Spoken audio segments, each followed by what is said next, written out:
Boa noite, a graça e a paz do Senhor Jesus. Amém. Por gentileza, abra a sua Bíblia no livro de Cantares de Salomão, capítulo 5, nós vamos ler apenas o verso 16. Cantares, capítulo 5, verso 16.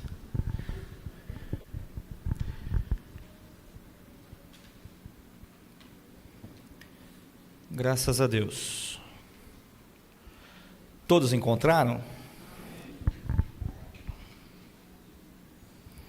Diz assim nosso texto. Hoje eu estou utilizando aqui a revista aí atualizada, e o texto diz: o seu falar é muitíssimo doce, sim, ele é totalmente desejável. Tal é o meu amado, tal o meu esposo, ó filhas de Jerusalém. Quero que você tenha a sua atenção de forma mais detida sobre esta declaração. Sim, ele é totalmente desejável. Feche teus olhos.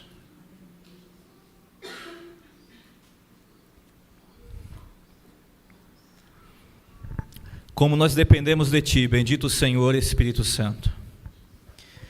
Em nome do Senhor Jesus, a quem o Senhor veio glorificar, ó Espírito da verdade, é que nós fazemos esta oração e suplicamos: realiza em nossa vida, em nossos corações a Tua obra. Ilumina o nosso entendimento, dilata o nosso coração, desvenda os nossos olhos e nos revela as maravilhas da Tua lei. Nos humilhamos diante de Ti, esta é a Tua palavra, este é o Teu povo e eu sou o Teu servo. Tudo é Teu, bendito Senhor Espírito Santo, exalta o nome de Jesus, pois porquanto para isso o Senhor foi derramado sobre a igreja. Todo o povo de Deus diga amém. Amém. Graças a Deus. O Cântico dos Cânticos de Salomão, de forma mais comum chamado Cantares de Salomão, junto com o livro de Eclesiastes, é o livro da Bíblia menos compreendido e mais evitado. E eu confesso a vocês que depois que o Espírito de Deus trouxe ao meu coração esta passagem, eu briguei um pouquinho com Deus, né? É meio difícil, Senhor, não vou pregar a respeito desse texto não. Cantares de Salomão é muito complicado de entender. Aí eu briguei com Deus uns 3 minutos e vejam que surpresa, Deus ganhou. Eu vou pregar em Cantares de Salomão e conto muito com a graça do Senhor e toda a sua atenção, porque é complicado esse livro, né? Não por acaso é o livro mais evitado da Bíblia. A sua linguagem é difícil. Há quem de forma equivocada entenda esse texto como a mera narrativa, a mera descrição, o mero conto romântico entre um homem e uma mulher. Se é apenas isso, esse texto, isso não justificaria ele constar entre os livros sagrados e compor a Bíblia. Por outro lado, de forma também assim muito equivocada, há quem o alegorize de forma extrema e força o texto a falar o que ele não está dizendo. Faz uma interpretação equivocada e, em todos os seus detalhes, em todas as suas minúcias, quer que o texto fale algo a respeito do relacionamento entre Deus e o seu povo. Essas duas primeiras concepções, essas duas abordagens do texto não fazem jus ao texto.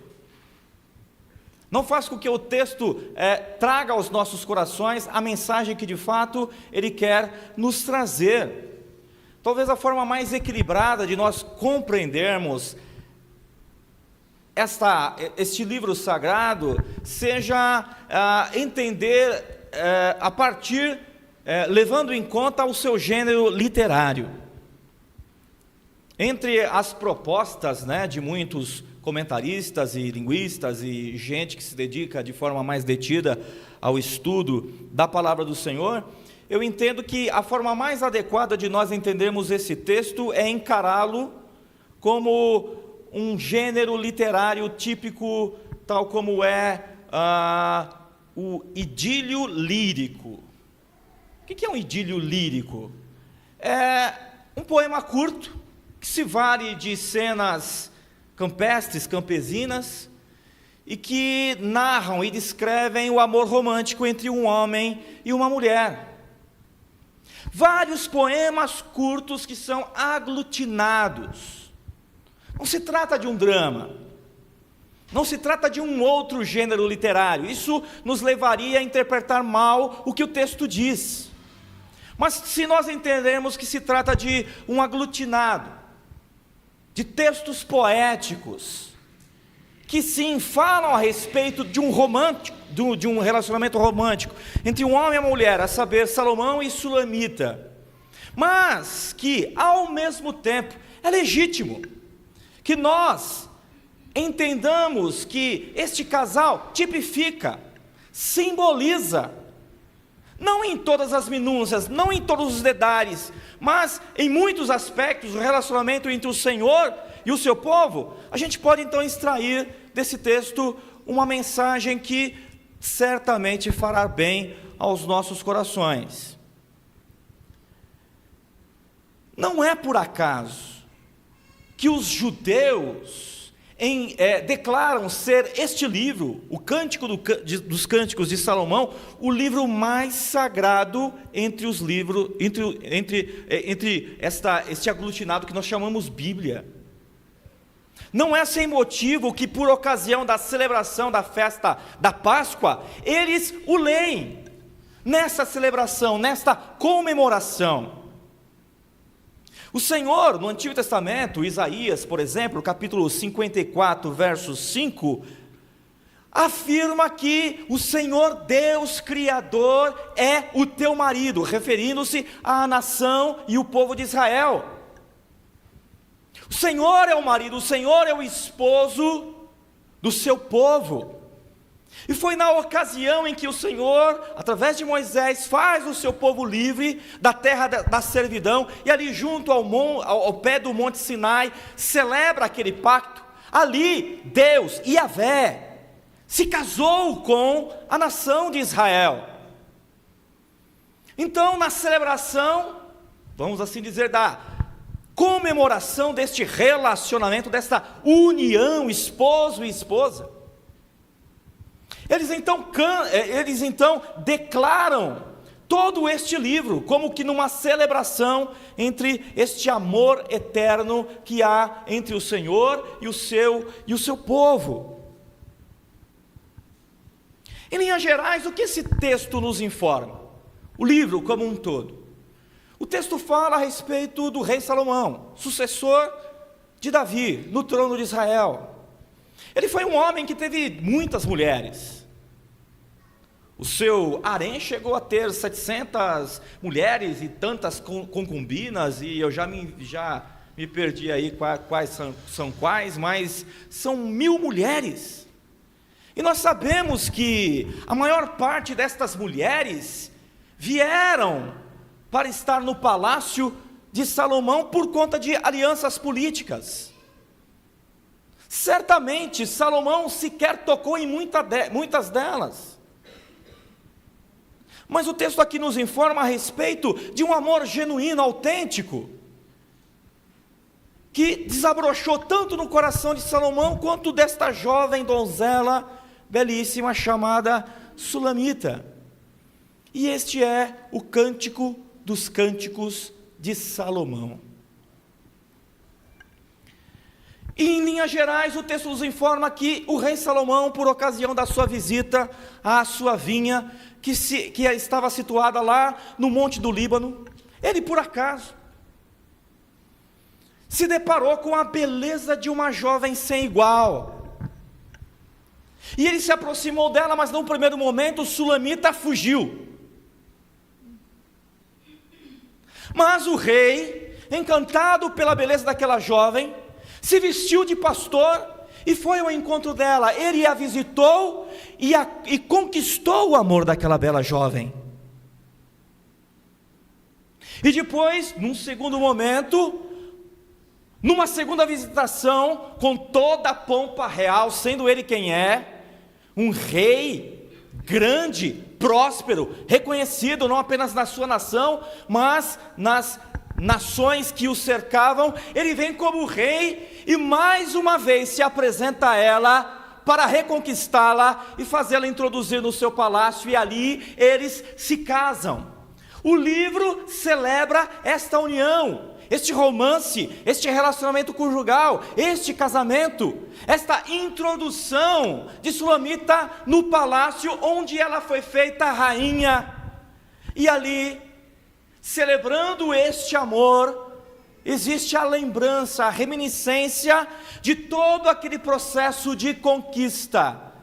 Então, nós vemos o aglutinamento destes curtos poemas que exaltam, descrevem, narram e celebram este romance e também casamento de Salomão e Sulamita. Ao longo de todo o livro, o texto aqui nos informa a respeito de uma personagem que é identificado como o amado. Ora, o amado é rei, ora, o amado é pastor. Há gente que, entendo de forma equivocada, pensam ser pessoas distintas, mas a maioria dos intérpretes pensam que o amado em todo o livro é Salomão, que no primeiro momento vai como rei e nada acontece, e não é bem sucedido na sua investida, não conquista o amor. Antes Sulamita foge, mas agora ele vem, trajado, disfarçado de pastor, se faz como ela é, e conquista o seu amor. E agora, tendo conquistado o amor de Sulamita, ele se revela o grande rei e a introduz no seu palácio. Glória ao nome do Senhor. Ele nos amou, ele nos buscou, ele nos achou. O grande rei se fez pastor. Nós estávamos fugindo dele, mas ele nos amou. E ele em amor nos conquistou, e um dia novamente ele regressará, e se estabelecerá aquilo que no Novo Testamento é chamado de as bodas do Cordeiro, e nós seremos introduzidos no céu, e por toda a eternidade desfrutaremos desta íntima comunhão de Jesus, o esposo amado da igreja. Quem crê nisso, diga amém. O amado referido ao longo do livro é Salomão. E Salomão aqui tipologicamente aponta para Yahvé, frente a Israel, a descendência de Abraão. E também de forma muito adequada nós o identificamos como Jesus, o noivo da igreja. A igreja é a esposa, a noiva do Cordeiro. E já nesse capítulo 5 que nós lemos apenas o verso 16, agora nós vamos tentar aí colocar em termos claros o que o texto nos informa assim de forma muito alegórica, metafórica, poética e complicada de ser compreendida numa primeira leitura. Capítulo 5 nos fala a respeito da visitação que certo dia Sulamita recebe em sua casa. O amado vai visitar Sulamita. Já é noite, está garoando, e ele bate na porta. Sulamita está deitada, e ele lá fora chama: minha amada, minha formosa, minha querida, abre-me a porta. E ela no primeiro momento se mostra indiferente, ela finge indiferença, e ela diz de lá de dentro: estou deitada, já me despi das minhas vestes, tornarei eu a me vestir, já lavei os meus pés, tornarei a sujá-lo. E ela no primeiro momento se mostra meio difícil ao seu amado, mas o seu coração, diz o texto sagrado, está palpitando de amor. E o amado, na tentativa de entrar e acessar a câmara da sua amada, introduz a sua mão por entre a porta e tenta alcançar a tranca, e não consegue, e ela se demora a abrir, e o amado se vai, e ela então, com seu coração quase que saindo pela boca, explodindo de amor pelo seu amado, vai até a porta e abre a porta para deixá-lo entrar, mas o amado já havia se retirado. E ela então, mais do que depressa, toma o seu manto e entra a noite adentro em busca daquele que se foi. E os guardas da cidade a encontram e a ultrajam, batem nela e tomam-lhe as suas vestes. E ela então se depara com as mulheres da cidade, e ela faz com que as mulheres da cidade prometam a ela solenemente: jura-me aqui agora, se vocês encontrarem o meu amado, vocês vão dizer a ele que Sulamita está doente de amor, está desfalecendo de amor. E o texto nos informa que as mulheres da cidade, espantadas com aquela declaração tão apaixonada, perguntam a Sulamita: mas o que é que esse teu amado tem de tão especial que não pode ser encontrado em outros amados? E então, a partir do verso de número 10, ela passa a fazer uma descrição completa do seu amado. Ela tem uma imagem muito clara do seu amado na sua mente, e ela se põe a fazer uma descrição completa perante as mulheres da cidade, que a indagam: o que é que tão de especial tem esse teu amado, que não pode ser encontrado em outros amados? E ela então, apaixonada, começa a descrever o seu amado. Ela diz: o meu amado, ele é bronzeado, sua cabeça é como ouro, os seus cabelos são pretos, cacheados, lembram um coqueiro, cachos de palmeiras, sei lá. Os seus olhos são brancos, parecem que foram lavados no leite, e a bolinha lá do miolo parecem duas pedras preciosas que foram cravadas numa joia. As suas faces, amassando do rosto dele, bem como os seus lábios, tem um aroma tão agradável. E ela vai fazendo esta declaração apaixonada, que vai ganhando maior intensidade. Os seus braços e as suas mãos são bem torneados, parece que foram engastados, trabalhados em ouro, parecem cilindros de ouro. O seu ventre é branquinho, parece marfim. Imagina um marfim branquinho, e sobre o marfim jogaram pedras preciosas de muitas cores. Não é lindo, meu amado?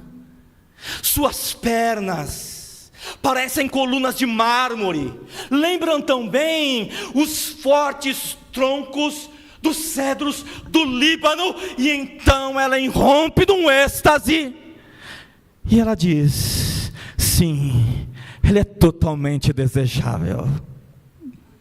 Amém. Ela está apaixonadinha, está caidinha, só tem olhos por ele. Como é que vai o nosso desejo por Deus? Em que intensidade está a nossa paixão por aquele a quem nós dizemos amar?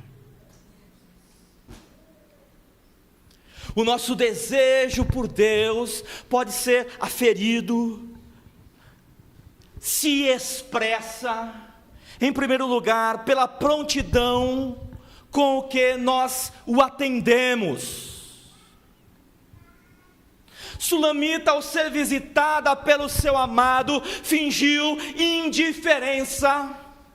Ela protelou para outro dia o encontro que havia sido marcado para aquela noite. Ela simplesmente não abriu a porta.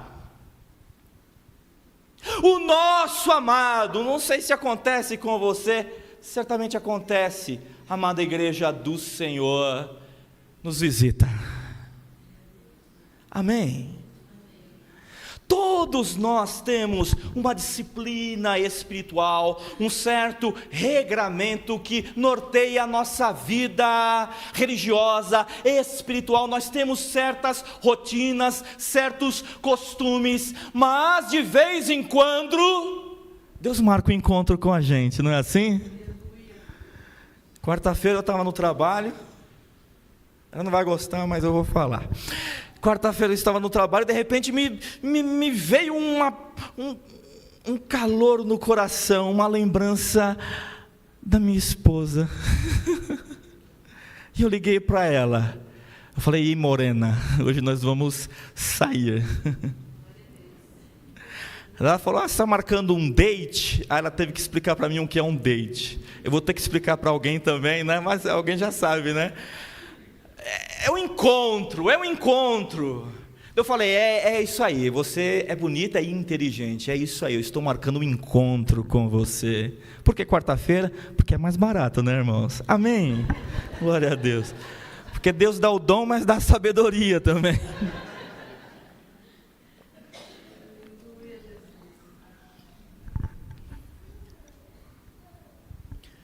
Todos nós que estamos num relacionamento romântico, de amor, relacionamento conjugal, nós temos a nossa rotina, nós declaramos amor, nós expressamos afeto, mas em dados momentos nós precisamos marcar um encontro, separar um tempo só para nós.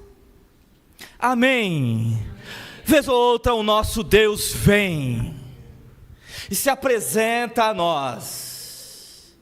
E quando Ele isto faz, quando Ele vem ao nosso encontro, nós não podemos nos mostrar indiferentes.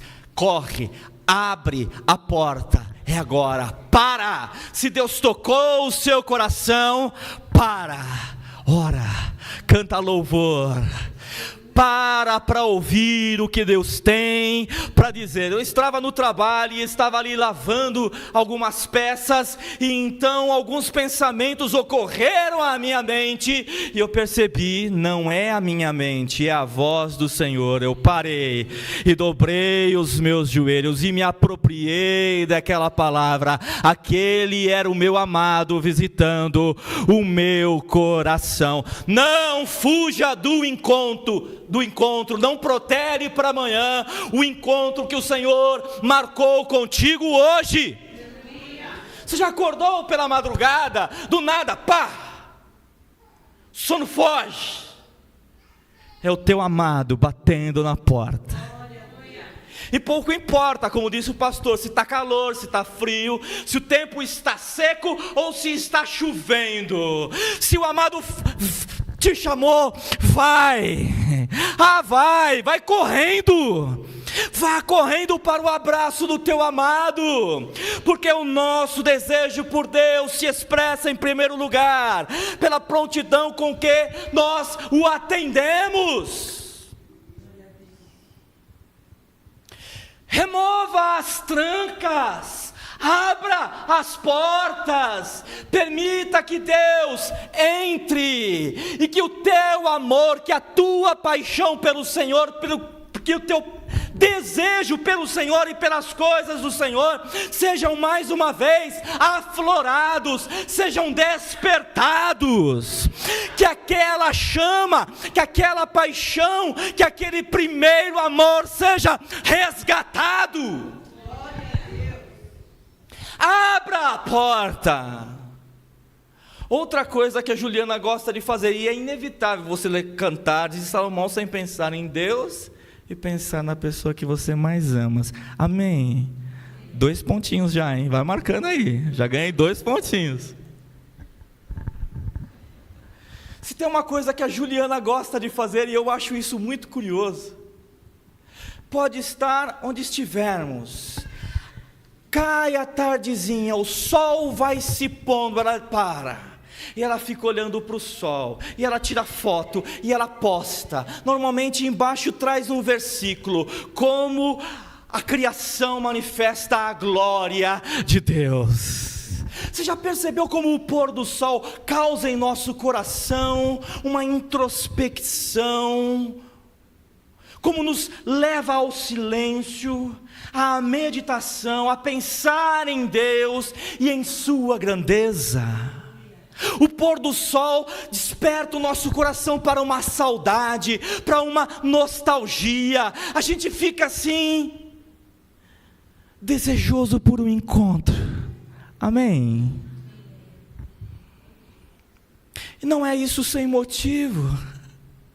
A palavra de Deus nos fala que o Senhor cria o homem à sua imagem e semelhança, e planta um jardim no Éden, e ali coloca o homem, e compartilha no ato da criação com este homem, feito à sua imagem e semelhança, muito dos seus atributos chamados comunicáveis.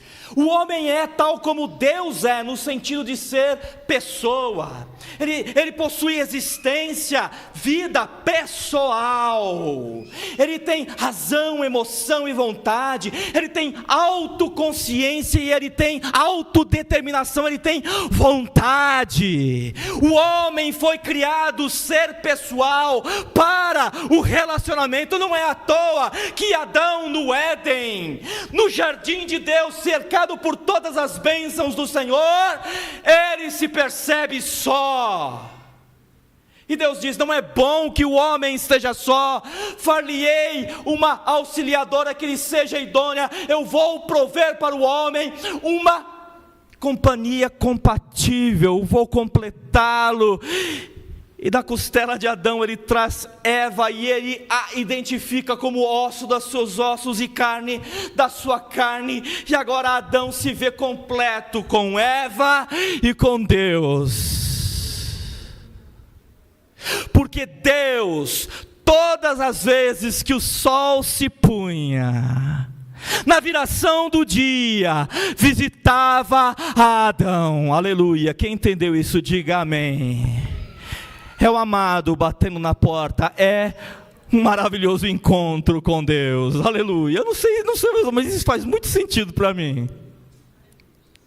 Quando Deus nos chama, quando o Espírito de Deus nos comove, quando nós somos despertados para as coisas que são do Senhor, e então o nosso coração se aquece, o nosso amor de Deus se expressa apaixonado. Nós falamos de Deus de forma apaixonada, de forma intensa. É impossível falar a respeito do meu amado como se eu estivesse falando do Palmeiras, que jogou e ganhou e vai ganhar a Libertadores de novo. Amém?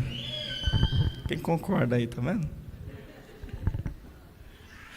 É diferente, é especial, tem que brilhar os nossos olhos. Eu me lembro de uma senhora com quem eu trabalhei, a Eleonora. Ela certamente não está assistindo. A Leonora, 20 anos trabalhando junto, e aquela amizade, familiaridade. Então, ela conhece o meu jeito de ser, e ela por vezes então quebrava as minhas pernas, porque ela falava assim: quando você fala da Juliana, você muda o tom de voz. Eu não percebia, mas é verdade. Eu a amo, eu tenho paixão por ela, é diferente, é especial, é mais intenso. E se eu assim faço com a minha esposa, com o meu amado, com o meu Deus, com o meu único, suficiente e eterno Salvador pessoal, tem que ser mais intenso. Tem que ser mais intenso, tem que ser de forma mais apaixonada.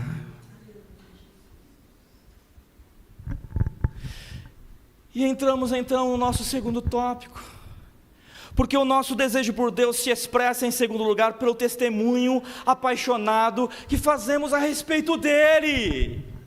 As mulheres da cidade: essa mulher está doida?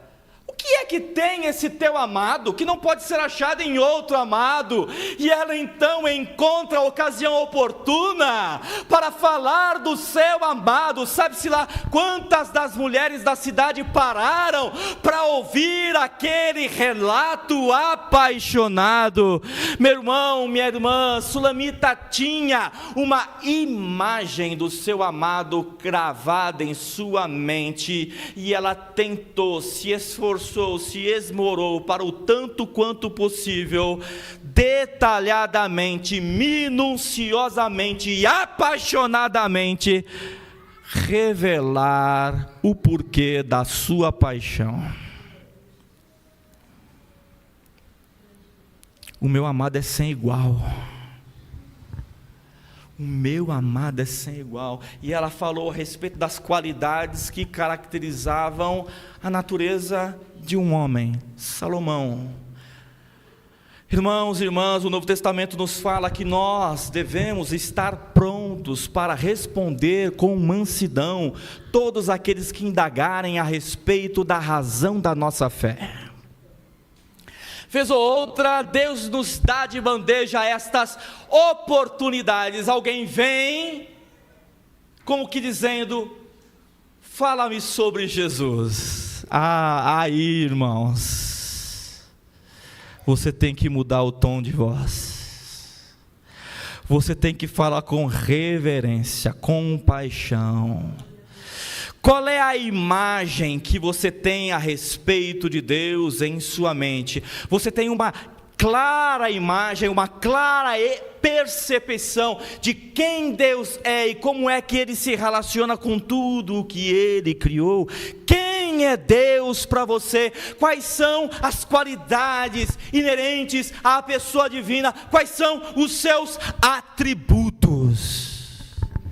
Sulamita descreveu ali minuciosamente os atributos do seu amado, Salomão. O meu Deus é eterno, o meu Deus é sábio, o meu Deus é justo, o meu Deus é amoroso, o meu Deus, sendo rei, se fez pastor, me buscou, me achou, na cruz Ele se ofereceu por mim, morreu por meus pecados, mas ao terceiro dia ressuscitou, e eu aguardo, porque um dia Ele virá, não mais como um pastor, mas como um rei, com toda a pompa e solenidade e glória que só Ele possui, para me fazer introduzir no seu palácio, onde por toda a eternidade eu me alegrarei com seu amor. Nós precisamos evangelizar com paixão, nós precisamos falar do nosso Deus, tendo boa ocasião ou não, com um diferencial. Tem gente que prega a palavra como se estivesse lidando com o Manifesto Comunista de Marx, de forma fria, de forma... Você está falando de Deus, rapaz, você está falando do Todo-Poderoso, você está falando do Senhor de todos, do Senhor da glória. O problema é que por vezes nós, por negligenciarmos esta carta de amor, não temos uma imagem completa e adequada de quem Deus é. Por isso, quando nós abrimos a boca para falar a respeito de Deus, o que se revela não é o Deus da Bíblia, mas um Deus criado à nossa própria imagem e semelhança. Nós reduzimos o Deus infinito e eterno à imagem de homens falíveis. Nós precisamos compreender quem Deus é, e nós só crescemos em compreensão de quem Deus é e como Ele age quando nós abrimos a porta e estabelecemos um encontro com Ele. Nós precisamos crescer no conhecimento de Deus para de forma mais eficaz relevante, de forma mais apropriada, possamos dar testemunho. Quando alguém perguntar, mas me explica a razão da tua fé. Por que está todo domingo na igreja? O meu amado é sem igual. O que eu encontrei no meu amado não pode ser encontrado em qualquer outro. E aí nós chegamos ao terceiro e último tópico da nossa mensagem. O nosso desejo pelo amado se expressa pela fidelidade que dedicamos a Ele.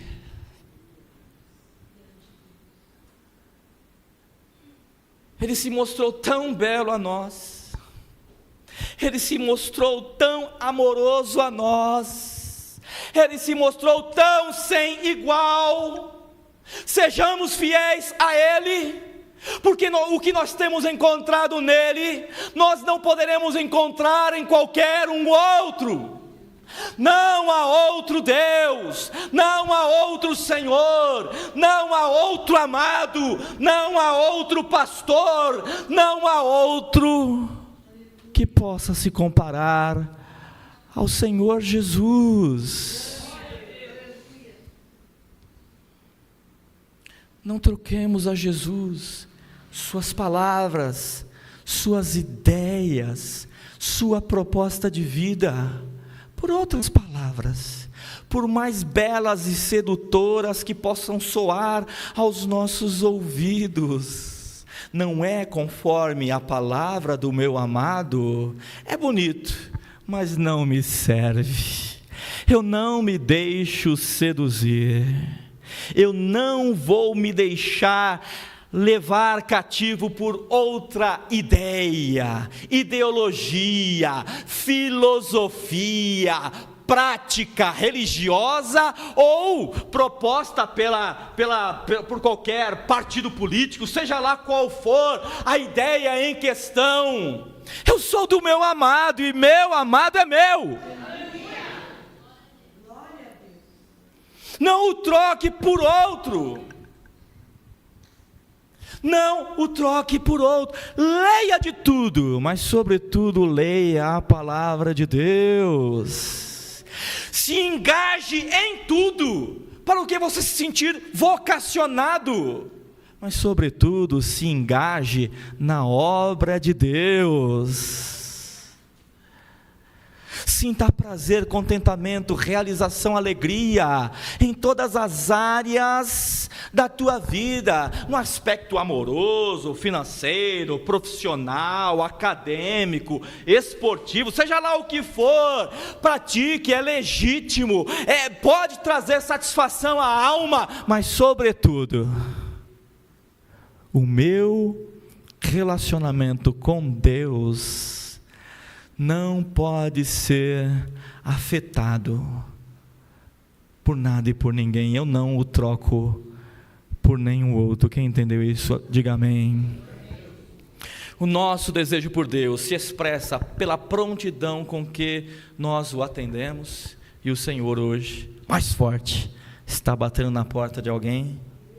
O nosso desejo por Deus se expressa pelo testemunho apaixonado que fazemos a respeito dele. Fale com o Senhor de maneira adequada, de maneira apropriada. Fale apaixonado de Deus e da sua santa palavra. E o nosso desejo por Deus se expressa pela fidelidade que dedicamos a Ele. Quanta gente lá fora sofrendo, que está dizendo, porque já caiu em si: eu era feliz e não sabia. Você sabe que você é feliz? Você sabe que você é amado? Não o troque por nenhum outro. Não ponha a perder o seu relacionamento com Deus por nada e por ninguém. Levante a sua mão e diga sim. Ele é totalmente desejável. Agora coloca essa mão no seu coração. Feche teus olhos. Porque este amor, este desejo, esta paixão por Deus, não é algo inato da natureza humana, não é algo que surge espontaneamente nos nossos corações. O que brota, o que flui espontaneamente do nosso coração é o mal, porque nós, apartados da graça, somos grandes pecadores. Por isso é que o amado veio ao nosso encontro, e não nós fomos ao encontro dele. Foi ele que nos amou, foi ele que nos buscou, foi ele que nos achou, foi ele que em amor nos conquistou. Então se renda mais uma vez, reafirme o teu amor, numa forma de celebração.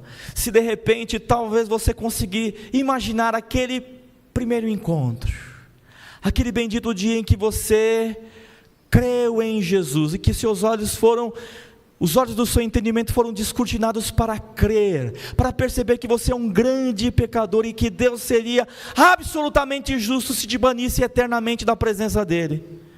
Mas naquele momento em que você se viu condenado, você também se percebeu amado, porque Jesus, o Filho de Deus, morreu no teu lugar, de tal maneira que o amor de Deus se revelou ao teu coração,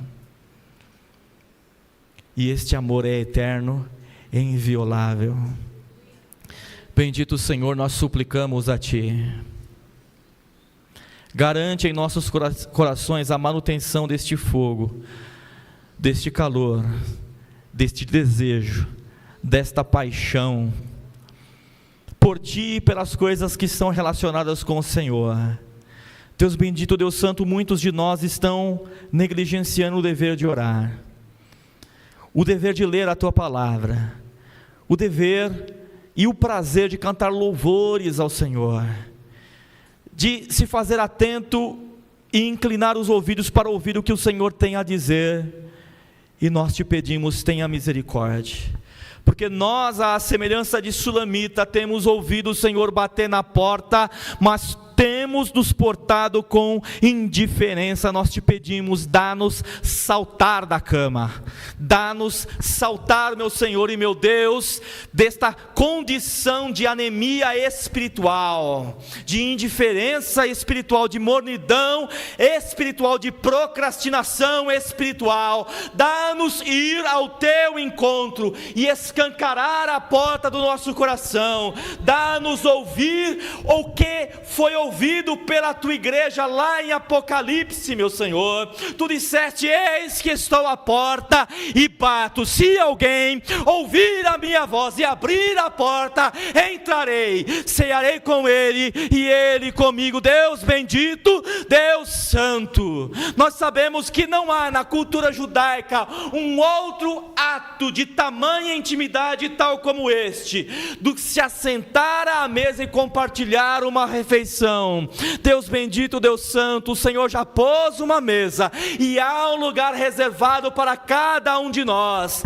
Ó Deus bendito, ó Deus santo, nós Te pedimos, livra-nos, Senhor, de fugir do encontro como naquele dia fez Adão, porque ele, se percebendo nu, tendo consciência ardendo por conta de ir além dos limites estabelecido pelo Senhor, tendo seus olhos abertos para a maldade por conta da desobediência e pecado, quando ele ouviu a voz do Senhor que passeava no jardim, em lugar de ir ao Teu encontro e celebrar este encontro de amor, ele fugiu. Ó Deus bendito, mas o Senhor o encontrou. O Senhor disse: Adão, onde estás? E hoje o Senhor está dizendo o teu nome, onde você está. Se apresenta diante de mim na condição em que você estiver, porque o Senhor, em sua bondade, através da morte de Cristo na cruz, já proveu para você vestes de justificação para cobrir a tua nudez. Você não tem do que se envergonhar, nem diante de Deus, nem diante dos homens, porque o sangue de Jesus Cristo te purifica de todo o pecado. Então não fuja deste encontro, porque o sangue de Jesus Cristo te purifica de todo o pecado. Quem crê nisso, diga amém.